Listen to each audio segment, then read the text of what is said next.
Monsieur Champagne, je veux vous entendre sur TDDC. Oui. Le chef conservateur dit, lui, qu'il éliminerait le fonds vert qui est lié à TDDC.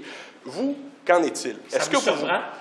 Non, mais ça vous surprend que M. Poilievre veut éliminer ce qui finance les entreprises au Canada? Moi, je ne suis pas surpris parce que si on l'écoutait, finalement, on arrêterait de supporter les investissements dans les technologies vertes, on l'a vu.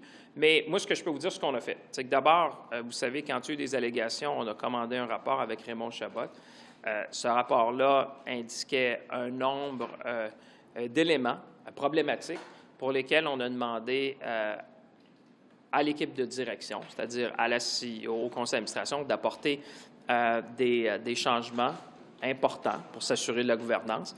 Depuis là, vous avez vu, on a aussi arrêté le financement chez TDDC pendant cette période intérimaire pour assurer l'intégrité du processus.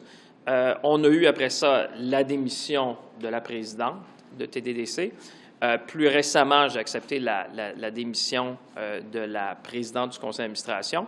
Et comme on veut aller au fond des choses, on a aussi mandaté un bureau d'avocats. Je leur parlais justement ce matin, McCarthy-Tétrault, qui, eux, seront, parce que vous savez, il y avait des gens qui sont venus avec des allégations. Donc, nous, on voulait leur donner un véhicule, une façon de pouvoir s'exprimer librement, parce que l'idée d'aller au fond des choses, c'est qu'il faut donner une façon pour ces gens-là de s'exprimer. Moi, comme ministre, je voulais m'assurer que ce processus-là se fasse dans l'intégrité, dans le respect aussi de la justice naturelle, c'est-à-dire que les gens peuvent aller rencontrer ce bureau-là d'avocats, exprimer toutes leurs craintes, leurs préoccupations, les allégations. Et ensuite de ça, je leur ai demandé ce matin de me faire rapport. Donc, sur la base du rapport de ce bureau-là d'avocats, on va être en mesure de prendre les bonnes décisions pour aller de l'avant. Mais dans votre tête, est-ce que le financement à TDDC va reprendre? Est-ce que ça va survivre, cette organisation-là? Le plus rapidement possible, mais ça va dépendre. Mais non, mais juste pour être bien clair, oui. Dans votre tête, ça ne ferme pas, le TDDC. Ben, écoutez, est-ce que vous voulez garder ce bureau-là ouvert? Est-ce que vous allez reprendre le financement à terme? Est-ce que c'est ça l'objectif? Il faut d'abord que je vois le rapport indépendant du bureau d'avocats qui va prendre le temps, lui, d'écouter l'ensemble des parties prenantes qui ont exprimé des allégations sérieuses au niveau de la gouvernance. Alors, vous comprenez, je réserve le jugement sur les prochaines étapes sur la base de cet exercice-là, parce qu'on en a eu un qui était le rapport de Raymond Chabot, qui nous disait certaines choses, mais moi, je vais aller au fond des choses. Moi, je ne suis pas satisfait de la situation actuelle. Donc, j'ai suspendu le financement. Là, j'ai demandé à un bureau d'avocats d'écouter les gens, parce que, vous savez, on m'a demandé, on dit oui, mais tous ceux qui ont soulevé des enjeux, comment ils font pour s'exprimer? Alors, on a dit à TDTC d'enlever les clauses restrictives. Comme ça, les gens peuvent s'exprimer librement. Ils vont pouvoir s'exprimer dans un cadre avec un bureau d'avocats. Et sur la base de ce rapport-là, comme je vous dis, je vais prendre la meilleure décision, mais je veux réserver. Ce n'est pas exclu de mettre la clé dans la porte. Il n'y a rien d'exclu parce que aller au fond des choses, ça veut dire qu'il faut que je comprenne effectivement est-ce que les allégations qui ont été soulevées sont fondées, de quelle nature elles sont, quelle est l'ampleur ou la gravité. Et ça, c'est pour ça que j'ai demandé une firme d'avocats experts dans ce domaine-là pour vraiment entendre les gens, ensuite nous faire un rapport. Et là, comme je vous dis, la façon de faire, c'est de prendre ce rapport-là, puis sur cette base-là, on va voir. Parce qu'à date, on a pris toutes les décisions pour assurer la gouvernance, l'intégrité, c'est des fonds publics, et là-dessus, c'est sacro-saint pour moi, c'est pour ça qu'on va y aller par étapes. Mr. Champagne, we've got down Nexstar saying they're going to be bringing in upwards of 900 foreign workers to work on the Stellantis plant. Canada's Building Trades Union is saying this is a slap in the face to workers and an insult to taxpayers. Just what can you tell us on the latest you've heard from the company and just reaction to? So I spoke to the building trade unions this morning. We're very much on the same page. First of all, let's reestablish the fact. Let's not lose sight that the company, not the government, is investing $3.4 billion to build the facility. So this is the company investing $3.4 billion in Canada in one of the largest battery plants in North America. So that's a win for Canada. Secondly, we all understand. I spoke to the unions. I spoke to the building trades. The experts have been clear on that. You need a technology transfer, because battery manufacturing was not part of the industry we had either in Canada or the United States. So we need a technology transfer. And thirdly, I would say we want to maximize opportunities for Canadians. So that's why I was pleased to see when the CEO of the company said that there will be 2,500 jobs for Canadians to operate the plant and up to 2,300 jobs to build a plant. Now, what I want to do is to sit down with the company, sit down with the unions, and making sure that we understand fully the landscape. What is the minimum required amount of people that we need to transfer the technology, and make sure that Canadians and Canadian workers could operate, build this plant so that we have benefits for generations to come. But now with all these numbers floating around, does it bring any posture, like future negotiations here? Like, do we need like safeguards to protect like the amount of Canadian workers being hired versus temporary workers, especially since there are $15 billion in total government subsidies going into this plant? Well, there's not $15 billion in total. I mean, this is deeply conditional because now we're mixing, building of the plant and possible potential conditional subsidies to operate the plant a decade from now. So we're in two worlds. Building the plant is the money of the company. The company is putting $3.4 billion of their money to build that plant. That's private money which is coming in Canada. That's why it's important to state the facts. $3.4 billion is the company's money to build the plant, and the government of Ontario and the federal government will contribute $500 million each to build that. In addition to the $3.4 billion. Then what I'm saying is that the numbers which matter is the 2,500 that will be Canadian workers to operate the plant, the up to 2,300 Canadian workers to build the plant, and now the number that has been floated yesterday, because I agree with you, there's been a number of numbers, and that's why I want to be extremely clear with Canadians as to the state of fact. We're going to sit down with the unions, we're going to sit down with the company, and making sure that what is the minimum amount of foreign workers we need to transfer the technologies and the know-how to our Canadian workers to be successful for decades. Now, that being said, this is not very different than what's happening when you build new plants. It's the same thing that happened in Europe. It's the same thing that is happening in U.S. plants. And even, as you know, we have Canadian workers that often go also in the United States to operate and maintain some of that equipment. So it's really much on the equipment side, but our job, obviously, is to maximize opportunities for Canadians, and that's why I want to sit with the company. In addition to the contractual undertakings we have, I just want to establish what's the best framework to make sure that we're successful. How would you characterize the conversation with the union this morning?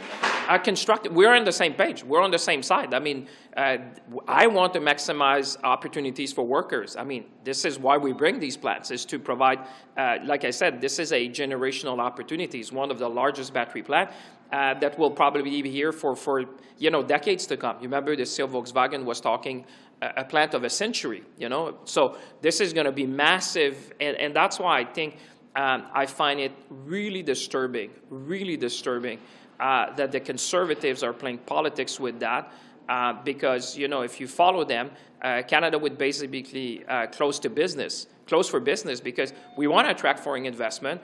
We've been lucky to attract that. Now we need to make sure that we maximize opportunities, and that's the job that I'm doing. Pouvez-vous nous clarifier les chiffres, s'il vous plaît? 900, 1600, on ne sait plus trop. Ça va être combien de travailleurs? Pourtant, c'est simple, hein, c'est ça. Mais vous savez, dans le monde politique qu'on est aujourd'hui, on dirait que les faits ont perdu d'importance, surtout quand j'écoute les conservateurs sur cet enjeu-là. Alors, 3,4 milliards, c'est le montant investi par la compagnie pour bâtir l'usine. 3,4 milliards, c'est de l'argent privé qui vient chez nous pour bâtir l'usine. Le président de la compagnie a indiqué de façon très claire qu'il y aurait 2500 travailleurs et travailleuses canadiennes pour opérer, j'allais dire, l'usine quand elle sera construite, et qu'on aura jusqu'à 2300 travailleurs canadiens pour le construire. Maintenant, la compagnie a aussi indiqué, parce que dans ces grandes usines-là, comme on n'a jamais fabriqué de batterie chez nous, au Canada, aux États-Unis, en Amérique du Nord généralement, il y a besoin d'un transfert de technologie. Quand on amène de la nouvelle machinerie, des nouveaux équipements, alors là, on parle de quelques centaines de travailleurs qui viendraient sur un an.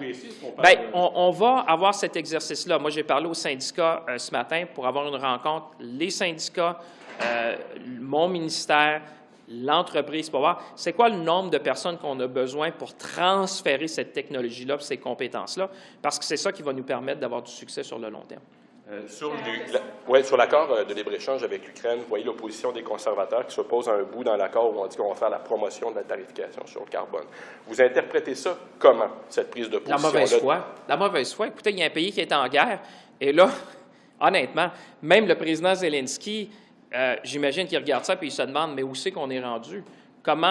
pourquoi? Mais la vraie question que les gens doivent se poser à la maison, et on voit un peu comment c'est risqué la position de M. Poilievre sur des enjeux comme ceux-là. On l'a vu sur Stellantis, on le voit là, la campagne de désinformation qui est autour de ça. Imaginez, vous avez un pays en guerre qui se bat pour la démocratie et vous avez un parti conservateur qui vote contre l'accord de libre-échange entre le Canada et l'Ukraine. Honnêtement, moi, je pense qu'il y a des gens qui regardent ça à la maison, qui s'arrachent les cheveux en se disant « Mais dans quel monde on vit aujourd'hui? » Et c'est pas moi qui le dis. L'ambassadrice de l'Ukraine le dit. Le président Zelensky l'indique. C'est un pays qui est en guerre. On a besoin de les aider. Et honnêtement, on voit à quel point il y a des partis politiques aujourd'hui, malheureusement, qui sont prêts à mettre la politique en avant des intérêts nationaux. Moi, je pense que c'est dans l'intérêt national pour le Canada. Qu'est-ce que vous voulez? Parce qu'il y a plusieurs de vos collègues libéraux qui disent ça depuis hier, qui laissent entendre que M. Poilievre veut... Demandez-lui. Moi, je sais, moi, j'ai de la difficulté. Je le regarde à tous les jours, j'ai de la difficulté à comprendre. Je peux comprendre les gens à la maison, ils doivent s'arracher les cheveux en disant, écoutez, moi, je le vois tous les jours, je ne comprends pas. Je ne peux pas comprendre dans l'esprit d'un chef conservateur puis d'une équipe conservatrice qui disent, on est pour le libre-échange, on veut aider l'Ukraine, mais on vote contre le libre-échange avec l'Ukraine, alors que la disposition sur le prix du carbone existe déjà depuis plus d'une décennie, parce que, vous savez, l'Ukraine veut faire partie de l'Union européenne. Alors, écoutez, moi, je ne le sais pas, mais ça m'inquiète de voir de la politique aussi polarisée, de voir un parti qui est rendu assez à droite, qui ira même à l'encontre des intérêts non seulement du Canada, mais d'un pays qui est en guerre. Merci tout le monde. À tantôt. M. Miller, qu'est-ce que vous pensez de M. Poilievre hier, sa réaction sur la question de ce qu'il a dit en chambre, après ça, il a essayé de blâmer les médias. Vous pensez quoi de ça? Qu'est-ce que ça vous dit, sa réaction, sur sa manière de se pencher là-dessus? Dans un climat où il y a de la tension, l'augmentation des crimes haineux et tout ça, il a fait cette déclaration en chambre, il ne le reconnaît pas le lendemain. Pas de feeling. Deux choses. C'est une personne qui ne s'excuse jamais, même quand il a tort. Là. Puis ça, c'est question de caractère, question de personnalité qu'on voit très bien, qu'on voit depuis plusieurs années avec lui. De deux, plus important, d'essayer de semer la peur dans la population canadienne, c'est extrêmement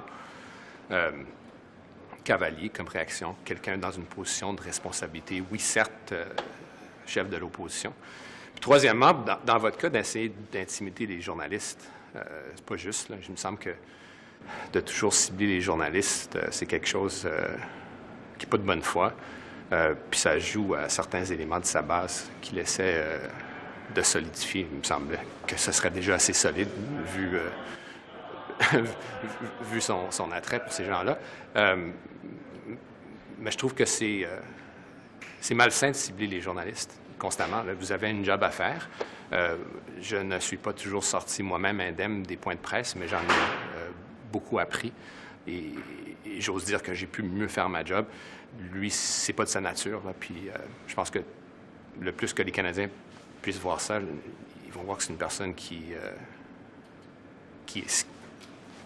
Puis c'est aux Canadiens de le voir puis de réagir en conséquence. Son positionnement sur l'entente de libre-échange avec l'Ukraine, il dit qu'il s'y oppose à cause d'une mention de la tarification du carbone, une promotion de la tarification du carbone.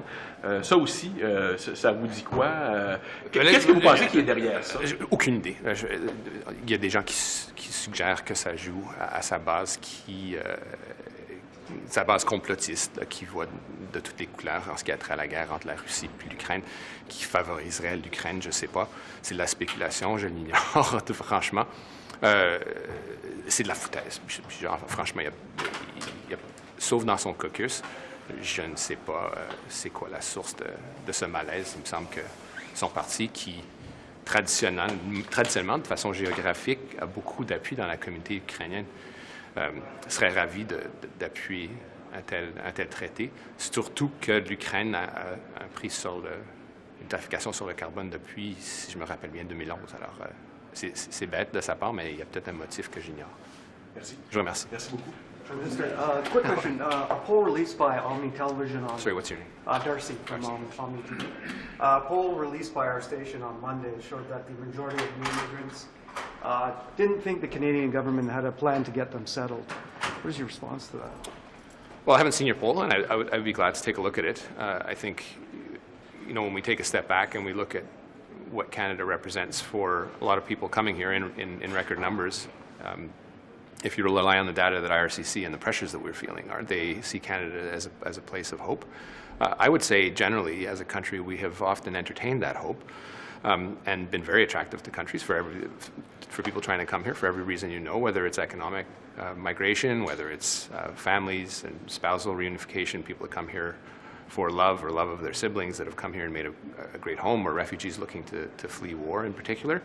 And often, I think sometimes it is true that we haven't been as good at making sure people are resettled properly. People have been left up to their own devices at times and relied on their own community members to bring them up, and they have integrated. It's had taken a generation, and their kids have essentially integrated, but that generation has left like a 30-year gap.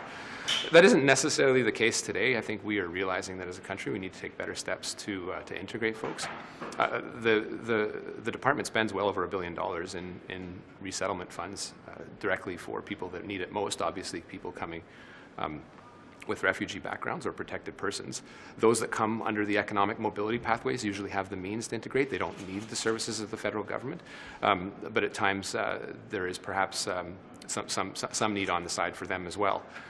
Clearly, I think from the strategic review that we did, that my predecessor, Sean Fraser, did in February and was a months-long process, we clearly heard from Canadians a couple things. One, that we need to get our own act together in processing times and making sure that people's experience isn't sort of slow-played so that they don't feel like they're on the outside looking in when they have a particularly good application in. We need to go faster and better, particularly in a post-COVID era where we need to clear backlogs, digitize, and we've done a lot of that. But also offer services, whether it's language services, whether it is integration services, protected persons dealing with trauma, and to do a better, more efficient job. And that's what that strategic review said. And also, finally, I'd say a really important point is to make sure the provinces and territories are doing their jobs, because there is a role. Those people will become good-paying taxpayers and will benefit their host provinces and territories. So that strategic review, I think, was telling. I'd encourage you to read it, but I'd really like to see your poll, because there's an element of truth in it, but there's also an element that I think sometimes is often overlooked, that when you look at our partner countries, they look at us as the first in class. It doesn't mean we can't do a better job, though. Thank you. Thank you. I'll send that to you. Thanks. Appreciate it.